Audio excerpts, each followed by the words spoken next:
আমরা এখন 2A slab ডিজাইনের একটা ম্যাথ দেখব। দেখি কোশ্চেনের মধ্যে কি বলছে। কোশ্চেনের মধ্যে বলছে monolithic reinforced concrete floor is to be composed of a rectangular bay measuring 21 feet by 26 feet. Clear span dimensions for the 2A slab panels are 20 feet by 25 feet. 2A স্ল্যাবের একটা প্যানেলের সাইজ দিয়ে দিয়েছে কত, 20 feet by 25 feet. The floor is to be designed to carry a service live load. এখানে live load দিয়ে দিয়েছে কত, 137 PSF, uniformly distributed over its surface in addition to its own weight. এখানে যে ওন ওয়াইটটা দেওয়া আছে এটা হলো আমার ডেড লোড। এখানে লাইভ লোড দেওয়া আছে, ডেড লোড দেওয়া আছে, এফসি রেস্টের মান দেওয়া দিছে, আবার এফও এর মান দিয়ে দিছে। Find the required slab thickness, slab thickness টি এর মান বের করতে বলছে, and reinforcement for the corner panel.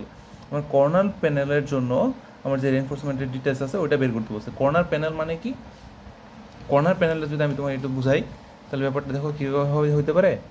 দেখো অনেকগুলা একটা স্ল্যাবের মধ্যে অনেকগুলা প্যানেল হয়ে থাকতে পারে, যেমন এই যে এরকম ধরো অনেকগুলা প্যানেল এভাবে থাকতে পারে, ঠিক না। এখন কর্নার প্যানেল কোনটা, ধরো এই দিক বরাবর আমার কন্টিনিউয়াস, দুই ধরো এটা 1 2 আমি 3 ধরলাম, 3টা প্যানেল আমি ইন্ডিকেট করলাম। 1 নাম্বার যে প্যানেলটা আছে, 1 নাম্বার প্যানেলটার মধ্যে দেখো এই দিকে কিন্তু কন্টিনিউয়াস না, এইদিকে ডিসকন্টিনিউয়াস, ঠিক না। কিন্তু এই দিক বরাবর কিন্তু এটা, এই দুই দিক বরাবর কিন্তু এটা কন্টিনিউয়াস, এই দুই দিক বরাবর ডিসকন্টিনিউয়াস। এটা কি বলছে, একটা কর্নার প্যানেল। যেমন ধরো 1 বা 3, এটা একটা কর্নার প্যানেল আমরা বলতে পারি। এই কর্নার প্যানেলের দুই সাইড কি আমাদের ডিসকন্টিনিউয়াস আর দুই সাইড কি আমাদের কন্টিনিউয়াস, এরকম একটা প্যানেলের রেইনফোর্সমেন্ট ডিটেলস আমার বের করতে বলছে। আচ্ছা চলো দেখি, যা যা দেওয়া আছে আমরা লিখে ফেলি। এখানে লাইভ লোড দেওয়া আছে কত, 137 PSF, আর ডাইমেনশনস কত দেওয়া আছে, স্ল্যাবের 20 বাই 25 ফিট, রাইট। আর এফসি ড্যাশ কত দেওয়া দিছে, 3000 PSI, FY দিছে কত, 60,000 PSI। আচ্ছা ঠিক আছে, এখন আমরা কি করব, এখন আমরা প্রথমে পরীক্ষা করব যে এটা 2A স্ল্যাব কিনা। 2A স্ল্যাব হওয়ার জন্য আমরা কি করব, প্রথমে এখানে যে ডাইমেনশনটা দেওয়া আছে, একটাকে LA ধরবো, একটাকে LB ধরবো। যেমন ধরো LA হলো আমরা শর্ট ডিরেকশনের যে স্প্যানের যে শর্ট ডিরেকশনটা আছে, এটাকে ধরো আমরা, এটা যদি শর্ট ডিরেকশন হয় এদিক বরাবর, না এদিক বরাবর ধরো লং ডিরেকশন ধরলাম, আর এদিক বরাবর আমরা শর্ট ডিরেকশন ধরলাম। শর্ট ডিরেকশনকে আমরা ধরো LA দিয়ে প্রকাশ করলাম, আর লং ডিরেকশনকে আমরা LB দিয়ে প্রকাশ করলাম। তাহলে এখানে শর্ট কত আছে, 20 আছে, তার মানে LA = 20 ধরতে পারি, আর লং ডিরেকশন 25 আছে, তার মানে LB = 25 আমরা ধরে নিলাম।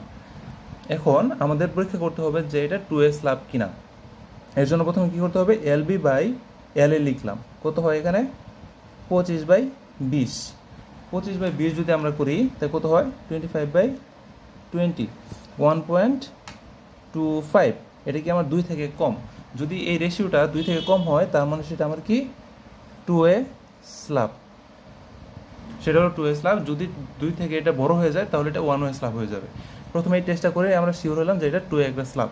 তারপরে কী লিখবো, আমরা এখানে প্যানেল রেশিও বের করব।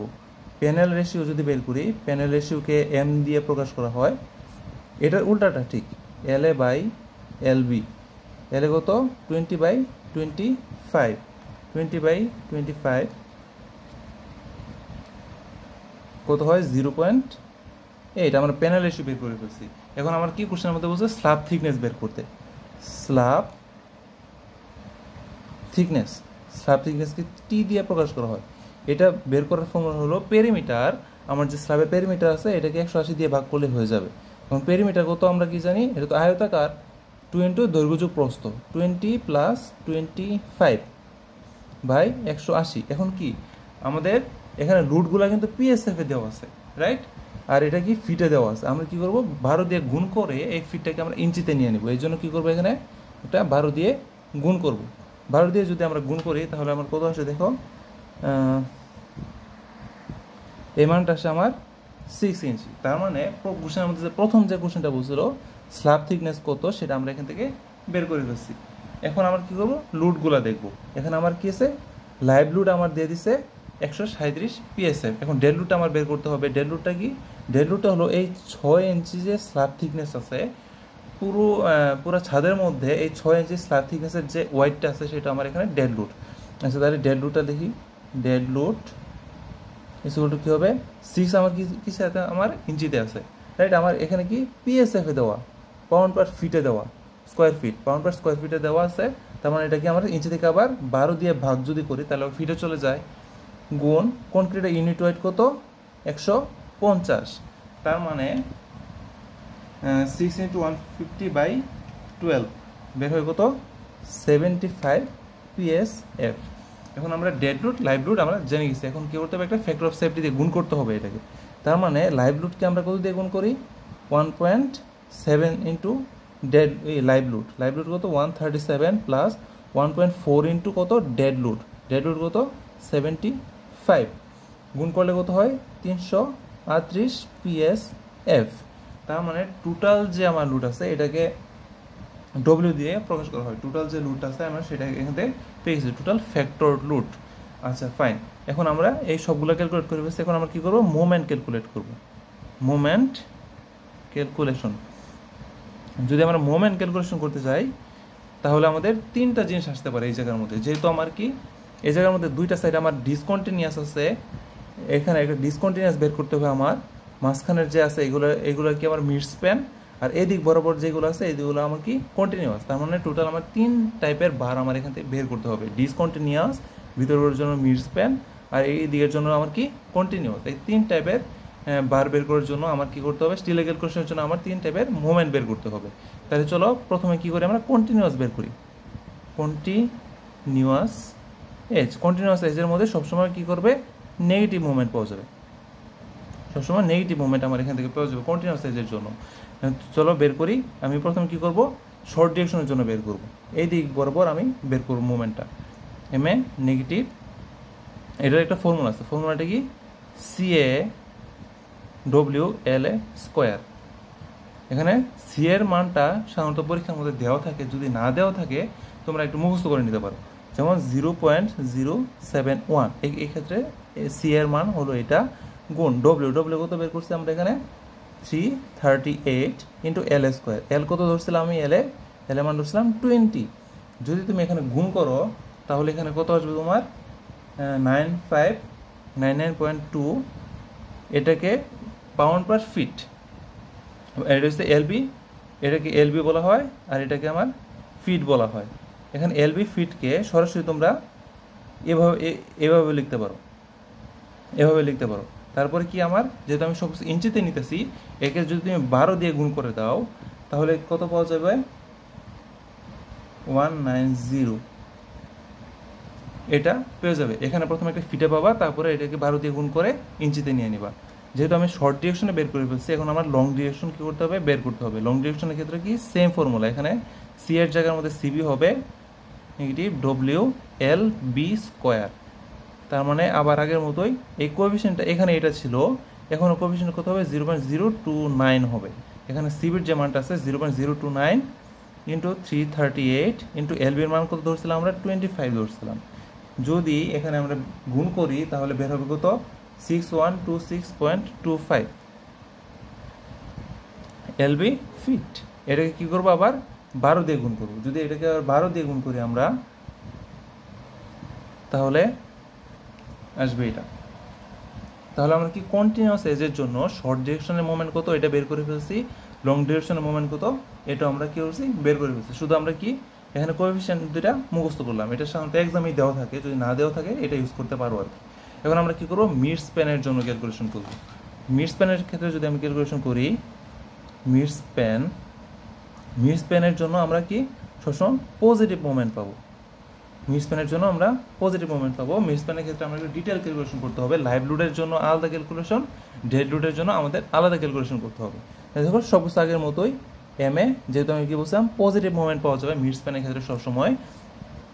তাহলে প্রথম কী করবো আমরা লাইভ লোডের জন্য, ধরো ডেড লোডের জন্য চিন্তা করলাম, প্রথমে ডেড লোডের জন্য আমরা বের করব মানটা। আচ্ছা ডেড লোডের জন্য যদি বের করি সেমভাবে CA positive dead load into W dead load into L A square, right. এটার জন্য কোএফিসিয়েন্ট কত হবে 0.039, এখানে যে সি এর মানটা আছে এটা মানে হবে 0.039 ইন্টু ডব্লিউ, ডেড লোড আমি কত পাইছিলাম এখান থেকে, কোন ডেড লোড বলতে পারবা?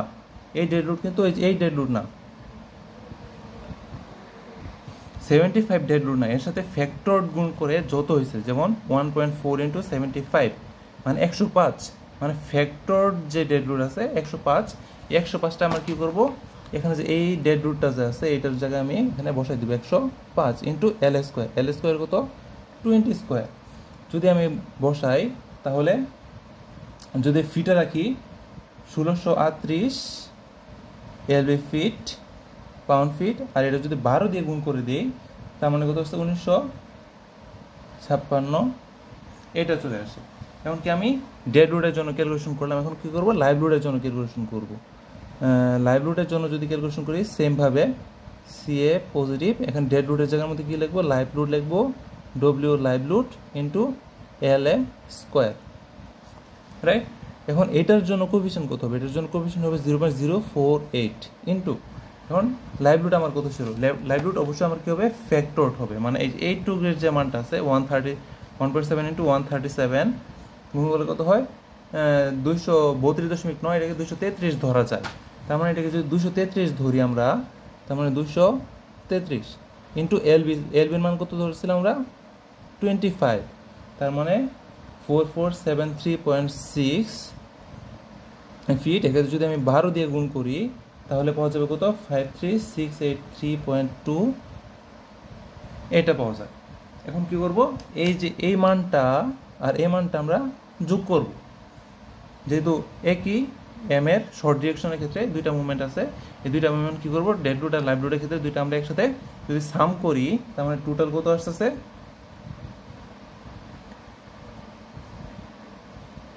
যদি যোগ করো তারপরে দেখবা এই মানটা এখান থেকে পেয়ে যেতেছো, তার মানে এখান থেকে আমরা কি পেলাম, এখানে একটা মুভমেন্ট আমরা পাইলাম। ঠিকভাবে শর্ট ডিরেকশনের ক্ষেত্রে যেভাবে ক্যালকুলেশন করছি ঠিক একইভাবে আমরা কি করব, লং ডিরেকশনের ক্ষেত্রে ক্যালকুলেশনটা করব। যেমন MB positive dead load, CB positive dead load into W dead load into L B square, এখানে বি হবে, এটার ক্ষেত্রে কোফিশিয়েন্টের মান কত হবে, এটার ক্ষেত্রে কোফিশিয়েন্টের মান হবে 0.016, এই কোফিশিয়েন্টের মান হবে 0.016 into dead load, dead load আমরা কত দেখছিলাম এখানে 105 ইন্টু এলবির মান কত 25 হোল স্কোয়ার, সরি এখানে 20 হবে, এখানে এল এর মান ছিল না, এল এর মান ছিল এখানে 20 হবে, আর এলবির মান ছিল 25 হোল স্কোয়ার, তার মানে এটা যদি আমরা এখানে গুণ করি তাহলে আমরা কত পাবো 1050, এটাকে যদি আমরা 12 দিয়ে গুণ করি তাহলে আমরা কত পাবো, এটা পাবো। ঠিক আছে, ডেড লোডের জায়গার মধ্যে আমরা কি করব, এখন লাইভ লোডের ক্যালকুলেশন করব, CB positive live load into W live load into LB square. এখন এটার ক্ষেত্রে কোএফিসিয়েন্টের মান কত হবে 0.020 ইন্টু লাইভ লোড কত ছিল 233 ইন্টু 25 স্কোয়ার। যদি এখানে আমি গুণ করি তাহলে আমরা পাবো কত 0.5 ফিট, এটাকে যদি আমরা 12 দিয়ে গুণ করি ইঞ্চিতে নিয়ে নিই তাহলে আমরা কত পাবো, এটা আমরা এখানে পাবো। এখন এটা আমার লং ডিরেকশনের ক্ষেত্রে আমরা দুইটা মুভমেন্ট পাইছি, এই দুইটা মুভমেন্ট আমি যদি সাম করি তার মানে টোটাল যে মুভমেন্ট আছে, total movement M B positive equal to আমরা কত পাবো 47550, এটা আমরা এখান থেকে পেয়ে গেলাম। এখন আমরা কি কন্টিনিউয়াস মিড স্প্যান দুইটা ক্ষেত্রে আমরা কি করছি মোমেন্ট ক্যালকুলেশন করে বের করছি। এখন একটা কি বাকি আছে আমাদের ডিসকন্টিনিউয়াস যে এজটা ছিল আমাদের, ওই ডিসকন্টিনিউয়াস এজের জন্য আমাদের মোমেন্ট ক্যালকুলেশন করতে হবে। ডিসকন্টিনিউয়াস এজের জন্য কি আমাদের নেগেটিভ মুভমেন্ট আসবে, এটার ক্ষেত্রেও যদি এটার ক্ষেত্রে ক্যালকুলেশন করি এটা কি হবে, এটা কোনো কিছু না, এটা কোনো কঠিন না, এটা হলো আমরা এখানে যে মানটা পাইছিলাম এটার 1/3 হবে। এটাকে যদি তুমি 3 দিয়ে ভাগ করো তাহলে যেটা হবে সেই মানটা, এটাকে যদি 3 দিয়ে ভাগ করো যে মানটা হয় ওই মানটাই। যেমন দেখো এম এ যেহেতু এখানে নেগেটিভ মুভমেন্ট আমরা এখানে পাবো ডিসিই মানে ডিসকন্টিনিউয়াস এজ, যদি এটা ই করি 1/3 ইন্টু এই মানটা, এখানে যে এম এর যে মুভমেন্ট ছিল এটা এই মানটা 73339, এটাকে যদি 3 দিয়ে ভাগ করি 24446 এটা আসে। ঠিক একইভাবে যদি আমি লং ডিরেকশনের ক্ষেত্রে মুভমেন্ট বের করতে যাই 1/3 অফ এই যেখানে যে লং ডিরেকশনের যে মানটা ছিল ইন্টু 47550 এই মানটা। তার মানে আমরা এখান থেকে সব যেগুলো মুভমেন্ট বের করার দরকার ছিল সবগুলো মুভমেন্ট আমরা এখান থেকে বের করে ফেলছি। এখন আমাদের কি করতে হবে, ইফেক্টিভ যে ডেপথ আছে স্ল্যাবের রিইনফোর্সমেন্ট প্লেসমেন্টের জন্য সেই ইফেক্টিভ ডেপথটা আমার কি করতে হবে, ক্যালকুলেট করতে হবে। Effective depth determination effective depth determination. এখন এটার ক্ষেত্রে আমি যদি শর্ট ডিরেকশনের ক্ষেত্রে যদি বের করতে চাই, শর্ট ডিরেকশনের জন্য বের করলাম ডি, আমরা স্ল্যাব থিকনেস কত পাইছি 6 ইঞ্চি পাইছি, রাইট। 6 ইঞ্চি থেকে যদি ক্লিয়ার কভার 0.75 বাদ দিই, রাইট, আর ধরলাম 4 নাম্বার বার আমি এখন ইউজ করছি, রাইট। তাহলে 4/8 দিলে আমার মিলিমিটারে চলে যেতেছে ইন্টু হাফ। যদি বলি এটা কীভাবে করছি, যেমন ধরো আমরা যখন বিম বা অন্য কিছু ডিজাইন করতে যাই তখন কি করি আমরা, ধরো এই দিকে যদি রেইনফোর্সমেন্ট থাকে তখন আমরা কি করি, এখান থেকে এই রেইনফোর্সমেন্ট মাঝ বরাবর যে ডিস্টেন্সটা থাকে সেটাকে আমরা ইফেক্টিভ ডেপথ ধরি। ঠিক একইভাবে একটা যখন স্ল্যাবের ডিজাইনটা করা হয় তখন কি ধরো এখানে ক্লিয়ার কভার কতটুকু, এই রেইনফোর্সমেন্টের নিচে থেকে যে জায়গাটুকু আছে এটুকু আমাদের ক্লিয়ার কভার বলে। এই স্ল্যাবের ক্ষেত্রে ক্লিয়ার কভারটা 0.75 ইঞ্চি যদি ধরা হয়, এটা যদি 4 নাম্বার একটা বার হয়, 4 নাম্বার বার যদি ইউজ করা হয়, এটাকে আমি 8 দিয়ে ভাগ করে আমি মিলিমিটারে নিয়ে নিয়েছি। আর এই যেহেতু এটার হাফ বরাবর যে একটা রেইনফোর্সমেন্টের হাফ বরাবর উপরের অংশটুকু ডি বলে, তার মানে নিচে থেকে আমার 0.75 আর এই রেইনফোর্সমেন্টের অর্ধেক আমার যদি বাদ দিয়ে দিই তাহলে আমরা কীভাবে উপরের ডি এর ভ্যালুটা আমরা এখানে পেয়ে যাব। ঠিক একইভাবে টোটালটার ডেপথ ছিল আমার কত 6, এই 6 থেকে আমি কি করলাম, এই ক্লিয়ার কভারটা বাদ দিলাম, প্লাস এই যে 4 নাম্বার বারের যে রেইনফোর্সমেন্ট আছে এর অর্ধেকটা আমরা কি করলাম, বাদ দিলাম। 4/8 ইন্টু এই 4 নাম্বার বারের অর্ধেক, তার মানে এখানে যদি আমি বিয়োগ করলে আমার ইফেক্টিভ ডেপথটা কত থাকে 5 ইঞ্চি থাকে, রাইট।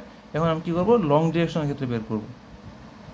লং ডিরেকশনের ক্ষেত্রে যদি আমি এখানে বের করি, ডি ইজ ইকুয়াল টু কত হবে 6 মাইনাস 0.75 মাইনাস এটার মধ্যে এক্সট্রাভাবে এই জিনিসটা আমার অ্যাড হবে 4/8 ইন্টু হাফ, কত আসবে 4.5 ইঞ্চি। কারণ কি, যখন একটা 2A স্ল্যাবের মধ্যে যখন দুই দিক দিয়ে রেইনফোর্সমেন্টটা আমার প্রোভাইড করা হবে, একটা বার আমার উপর দিয়ে যাবে, একটা বার কী করবে আমাদের নিচের দিক দিয়ে যাবে। যদি আমার নিচের দিক দিয়ে যায় তাহলে আমার কী করবে, নিচের দিক দিয়ে যদি যায় তাহলে আমার একটা ইফেক্টিভ ডেপথ বেশি হবে, একটা ইফেক্টিভ ডেপথ কী হবে আমার কম হবে। যেটা রেইনফোর্সমেন্ট উপরে থাকবে সেক্ষেত্রে ইফেক্টিভ ডেপথ আমার কী হবে, কম হবে। আর যেটা ক্ষেত্রে রেইনফোর্সমেন্ট আমার নিচের দিকে হবে তাহলে কী হবে, উপরের রড সহ নিচের রডের অর্ধেক পর্যন্ত যাবে, সেটা ক্ষেত্রে ইফেক্টিভ ডেপথ আমার কী হবে, বেশি হবে। যেহেতু এটা আমার উপরে থাকে, এটা আমার নিচে থাকতেছে, এই রডটা শর্ট ডিরেকশনের রেইনফোর্সমেন্টটা আমার নিচে দিয়ে থাকতেছে, তার মানে এটা উপরের ডাইমেনশনটা বেশি হবে, কারণ উপরের রড প্লাস নিচের রডের অর্ধেক অ্যাড হবে, তার মানে আমার এটার ক্ষেত্রে শর্ট ডিরেকশনের ক্ষেত্রে আমার ইফেক্টিভ ডেপথটা বেশি হবে। আর যেহেতু লং ডিরেকশনের ক্ষেত্রে বারটা আমার উপরে থাকে, তখন উপর পর্যন্ত আমার ইফেক্টিভ ডেপথটাও কম হবে, সেটার ক্ষেত্রে আমার 4/8টা আমার এক্সট্রা হবে, যোগ হবে, সেটার ক্ষেত্রে আমার 0.5 ইঞ্চি আমার ইফেক্টিভ ডেপথটা আমার কম হবে। তারপর যদি এখন ম্যাক্সিমাম কত স্পেসিং আমার রেইনফোর্সমেন্টটা প্লেস করা যাবে এটা যদি আমরা এখন ডিটারমাইন করি, মিনিমাম ধরলাম মিনিমাম স্পেসিং রিকোয়ারমেন্ট এগুলো আমরা বের করব। তারপরে আমরা স্টিল ক্যালকুলেশনের দিকে যাব। এখন আমরা এটা ডিটারমাইন করব। এখন মিনিমাম মানে আমার স্টিলের যে এরিয়া আছে, স্টিলের এরিয়া মিনিমাম কত হইতে পারবে, যদি ওইটার ক্ষেত্রে চিন্তা করি, এটা একটা ফর্মুলা আছে 0.0018 বিটি। এখানে বিটা কি, বিটা হলো আমরা তো স্ল্যাব অনেক বড়, আমি তো পুরোটা নিয়ে ক্যালকুলেট করতে পারবো না। ওই স্ল্যাব থেকে একটা ছোটো একটা স্ট্রিপ ধরে নিলাম যেটার উপর আমরা ক্যালকুলেশন করব। ওই ছোটো স্ট্রিপটা ধরে নিলাম আমরা 12 ইঞ্চি বা 1 ফিট, 12 ইঞ্চি বা 1 ফিটের একটা স্ট্রিপ ধরে নিলাম। আর টিটা কি আমার থিকনেস, স্ল্যাবের যে থিকনেস বের করলাম 6, ওইটা। তার মানে এখানে যদি মান বসে দিই 0.0018 বিটি, বি আমরা 12 ইঞ্চি ধরে নিলাম, একটা স্ট্রিপ কল্পনা করে নিলাম, এখানে থিকনেস কত ছিল 6, যদি গুণ করি 0.13 ইঞ্চ স্কোয়ার, তার মানে মিনিমাম আমার কতটুকু, এতটুকু এরিয়ার রেইনফোর্সমেন্ট আমার লাগবে। আচ্ছা, তারপর এখন কতটুকু স্পেসিং আছে আমি ওই স্পেসিংটা বের করি। ম্যাক্সিমাম স্পেসিং, সর্বোচ্চ কতটুকু স্পেসিং আমি এখানে ইউজ করতে পারবো, ওইটার ক্ষেত্রে আমার এখানে ফর্মুলা আছে of any size of bar is 2t। আমার যদি 2a রেনফোর্সমেন্ট এই 2a যদি স্ল্যাব হয় সেটার ক্ষেত্রে আমার ম্যাক্সিমাম স্পেসিং হতে হবে স্ল্যাব থিকনেসের দ্বিগুণ। তাহলে 2 ইন্টু স্ল্যাব থিকনেস কত, 6 মানে 12 ইঞ্চি সর্বোচ্চ পরিমাণে আমার স্পেসিংয়ে রেনফোর্সমেন্ট প্লেস করা যাবে। 12 ইঞ্চির বেশি আমার প্লেসমেন্টে রেনফোর্সমেন্ট সেট করা যাবে না। এখন আমরা যে এখানে এই এরিয়াটা বের করছি রেনফোর্সমেন্টে, এটা দিয়ে আমরা দেখি যে কত নাম্বার বার আমরা এখানে মিনিমাম প্রোভাইড করতে পারবো। এখন যদি আমরা এখানে 4 নাম্বার ডায়ার যদি বার ইউজ করি, 4 নাম্বার ডায়ার এরিয়া কত 0.20, রাইট? 0.20 ইন্টু 12 বাই 0.13, এটা দিয়ে আমরা স্পেসিং বের করি। আমরা যে রেনফোর্সমেন্ট ইউজ করতে চাইতেছি সেটার এরিয়া এর সাথে 12 দিয়ে গুণ করব বাই আমার যে এখানে এরিয়াটা বের হয়েছে এই এরিয়া দিয়ে আমরা ভাগ করব। যদি আমরা এখানে ভাগ করি তাহলে দেখো কি আসে 0.20 ইন্টু 12 বাই 0.13। যদি দেখি 18 ইঞ্চি সেন্টার টু সেন্টার, কিন্তু আমাদের ম্যাক্সিমাম এখানে কত আছে 12 ইঞ্চি পর্যন্ত আমার ডিস্টেন্সে রড প্লেস করা যাবে, কিন্তু এখানে 18 ইঞ্চি হয়ে গেছে, এটা কিন্তু বেশি হয়ে গেছে, তার মানে এটা আমরা ইউজ করতে পারবো না। তার মানে আমরা যদি এখানে লিখি 4 number bar 18 inch centre to centre, এটা কি আমার নট ওকে। এখন আমরা কি করব 3 নাম্বার বার দিয়ে ট্রাই করব। 3 নাম্বার বারের এরিয়া কত 0.11 ইন্টু 12 বাই 0.13। এখন এটার ক্ষেত্রে আমরা দেখি কত হয় 0.11 ইন্টু 12 বাই 0.13। দেখো এখানে 10 ইঞ্চি সেন্টার টু সেন্টার, তার মানে এটা okay 10 inch centre to centre, তার মানে provide number 3 bar rate of 10 inch centre to centre, যেটা কি আমাদের ওকে। এখন আমরা কি করব স্টিল ক্যালকুলেশনের দিকে যাব। এটা পার্ট 1 এর মধ্যে আমি তোমাদের মোমেন্ট ক্যালকুলেশন আর ম্যাক্সিমাম কত স্পেসিং দেওয়া যায় ওইটা দেখালাম। আমি সেকেন্ড যে ভিডিওটা আছে ওই সেকেন্ড ভিডিওটার মধ্যে স্টিলের ক্যালকুলেশন প্লাস কীভাবে ডিটেলটা ড্র করতে হয় সেকশন সহ টপ ভিউ সহ ওইটা আমি তোমাদের দেখাবো।